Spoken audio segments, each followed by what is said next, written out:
के बारे में वीडियो में बात करेंगे। रिकॉर्ड डिविडेंड अनाउंसमेंट किया है एनएमडीसी ने, उसको हम जानेंगे। बिजनेस टारगेट्स जो है दोस्तों एनएमडीसी के, उसके बारे में भी दोस्तों इस वीडियो में हम जानने वाले हैं। 9 रुपए 1 पैसे का डिविडेंड एनएमडीसी ने अनाउंस किया है। स्टॉक प्राइस 145 146 के पास है। 6% की डिविडेंड यील्ड हो रही है एनएमडीसी में।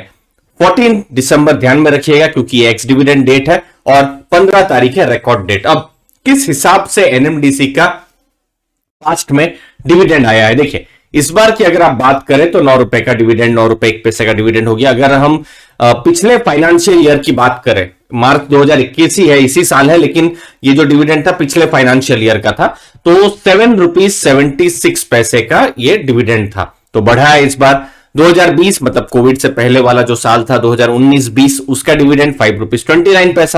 उसके पहले वाला जो साल था 2018-19, 5.52 रुपीस। फिर 2018 की अगर आप बात करते हैं तो फिर 4.30 रुपीस। तो एक हमको समझ में आ रहा है कि जो डिविडेंड है वो एक ट्रेंड है कि डिविडेंड बढ़ रहा है। लेकिन एक और इंपॉर्टेंट ट्रेंड था जो हमने 2016 में देखा था, और ये की मॉनिटरेबल है कि रिस्क भी है। 2016 में आप देखिए 9 रुपए 50 पैसे का डिविडेंड था, मतलब डिविडेंड बिल्कुल अभी जितना डिविडेंड है लगभग उसके आसपास ही डिविडेंड था। फिर उसके बाद ये फरवरी 2016 है, फिर देखिए मार्च उसी समय में फिर 1.5 रुपए का डिविडेंड, मतलब 12 रुपए का डिविडेंड हो गया। लेकिन अगले साल अगर आप देखें 2017 में अगर आप देखते हैं इंटरिम डिविडेंड आप देखते हैं तो 4 रुपए 15 पैसे का, फिर 1 रुपए, तो डिविडेंड बढ़ा घटा। अब इसमें एक चीज समझ में क्या आ रही है कि डिविडेंड कब कंपनी बढ़ाती है, जब उनके भी प्रॉफिट जो है बढ़ते रहे। तो कहीं ना कहीं जो प्रॉफिट जो रहे होंगे थोड़े अनस्टेबल रहे होंगे, प्रॉफिट बढ़ेंगे तो डिविडेंड ज्यादा होगा, प्रॉफिट कम होंगे तो डिविडेंड कम होगा। अभी प्रॉफिट ज्यादा है तो इसीलिए हमको डिविडेंड बढ़ते हुए नजर आ रहे हैं। इसके बारे में और समझेंगे दोस्तों। अब यह है इंपॉर्टेंट डेटा। अगर आप देखें कि एनएमडीसी में किस हिसाब से खरीदारी हुई है, तो जो एफआईआईज है वो अपना स्टेक को बढ़ा रहे हैं, लेकिन जो गवर्नमेंट है, जो उनका जो ओनर है, वो अपना स्टेक को कम कर रही है। गवर्नमेंट ने अपना स्टेक कम किया है तो एफआईआईज खरीद रहे हैं। जो अगर म्यूचुअल फंड्स की बात करें तो वो भी खरीद रहे हैं। अदर्स मतलब जो पब्लिक है वो भी खरीद रही है। स्टॉक प्राइस नीचे है, तो ये एक इंपॉर्टेंट चीज है जो हम यहां पर देख पा रहे हैं एनएमडीसी से जुड़ी हुई। अब आईसीआईसीआई डायरेक्ट ने 175 का टारगेट दिया है एनएमडीसी पर।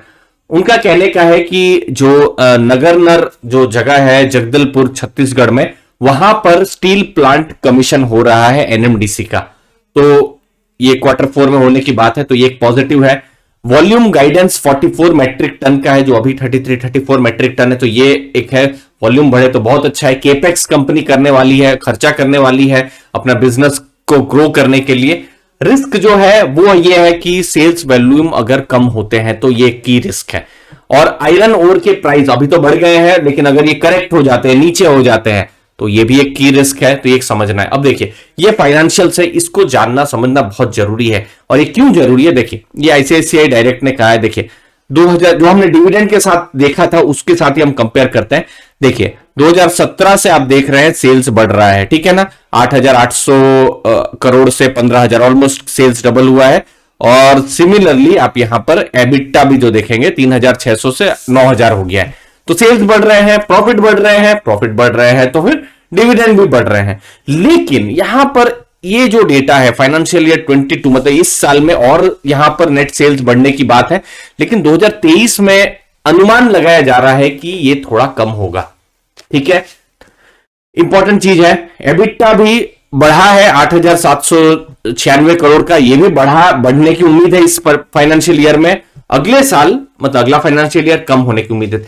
मतलब यही चीज मैं बताता हूं, कभी भी आप आयरन ओर की कंपनी, कॉमोडिटीज कंपनी, ग्रेफाइट की कंपनी, स्टील की कंपनी में आप निवेश करते हैं तो सही टाइम में एंट्री बहुत ज्यादा जरूरी हो जाती है। सही टाइम कौन होता है, जब इनके सेल्स कम हो रहे होंगे, जब उनके प्रॉफिट्स कम हो रहे होंगे, जब पी रेशियो आर्टिफिशियली आपको बहुत ज्यादा दिखाई देगा।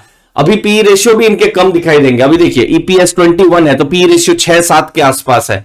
तो ये एक इंपॉर्टेंट चीज है दोस्तों, वो बिल्कुल समझना बहुत जरूरी है। अभी सब कुछ बढ़िया है, लेकिन अगले 1-2 साल में फिर अगर, क्योंकि साइकिल्स में चलते हैं और वो एक रिस्क है, तो वो रिस्क को आप बिल्कुल ध्यान में रखिए। अगर आप डिविडेंड के लिए ले रहे हैं, 1-2 महीने के लिए ले रहे हैं, तो बात ठीक है, आप अपना एक स्टॉप लॉस लेके आप निकल सकते हैं, लेकिन अगर 3-4 साल के लिए ले रहे हैं तो ये की रिस्क को आपको, मुझे लगता है, ध्यान में रखना पड़ेगा। मुझे उम्मीद है आपको वैल्यू मिली होगी दोस्तों। आपके कीमती समय के लिए बहुत बहुत धन्यवाद।